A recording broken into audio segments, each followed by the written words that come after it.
and welcome back to Vlogmas Day 6. I'm really excited about today because we're talking about Christmas cards. Isn't it fun when you go to the mailbox and you get a Christmas card? Or anything that's fun, anything that's different, anything that's not a bill. That's the kind of joy that I want to send to my family and friends on Christmas. Now you may be thinking that Christmas cards are on the way out. I'm just going to send an e-card and be done with it. But I'd like you to reconsider because Christmas cards are so fun. I love getting Christmas cards in the mail. And like I said, I want my family and friends to have a little bit of joy when they open their mailbox. Now I'm not saying that you should send out 100 cards, but maybe you have a select few. Think of someone in your friend and family circle who would really enjoy getting a card this Christmas. Maybe it's someone who's not online as much, someone who's maybe older, a grandparent or something like that, that would really enjoy opening the mailbox and getting something fun. Okay, so I want to show you a couple of my older ones. This is from last year, this is from the year before. So this one is a Molly Weasley theme. I drew a little sweater and painted it, and then I took a picture of my children in Harry Potter sweaters. Basically, they're felt, the letters, I cut them out and just stuck them on with double-sided tape and took them off so they could use the sweaters again. And then last year, this is gift one, and you open it up, and there are all my kids in cardboard boxes. So I tend to try to outdo myself every year, which is getting me in trouble. What I've done this year, I've gone simple. These are the only bits to my cards. We have the card, we have white where I'm going to stamp the message, and a couple of stars.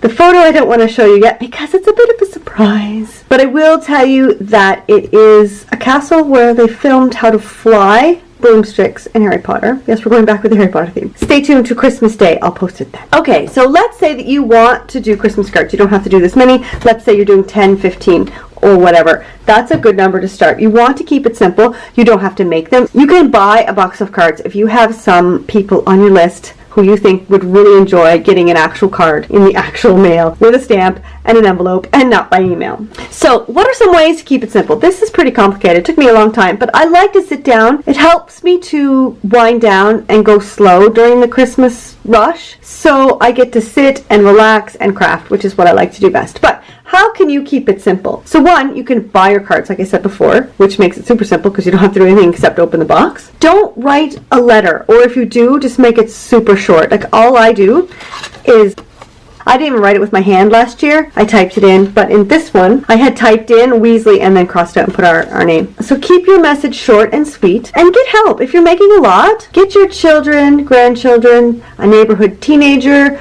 to stuff the envelopes, stick on the stamps, and write the addresses. Keeping the numbers down is another way to keep it simple. If you have a lot of people that you would normally send an e-card to, you don't have to send all of them a physical card. Keep your list short, maybe 10, 15 people. Just keep it to those who would really appreciate a physical card. And then, the best way I think to keep it simple is to break down the steps into really small bite-sized chunks that are actually doable in one sitting. They're cross-offable. So these are free printables that I have in my free class at Big Picture Classes, so I'll leave the link to that below. It's basically a checklist for making Christmas cards, but you can just take off all this part and then use the second page checklist if you're buying your cards, because most of them are the same. It's signing the card, eat some chocolate, addressing the envelopes, and that sort of thing. It's a fun little list that'll keep you on track, and I'll put that link in the description below.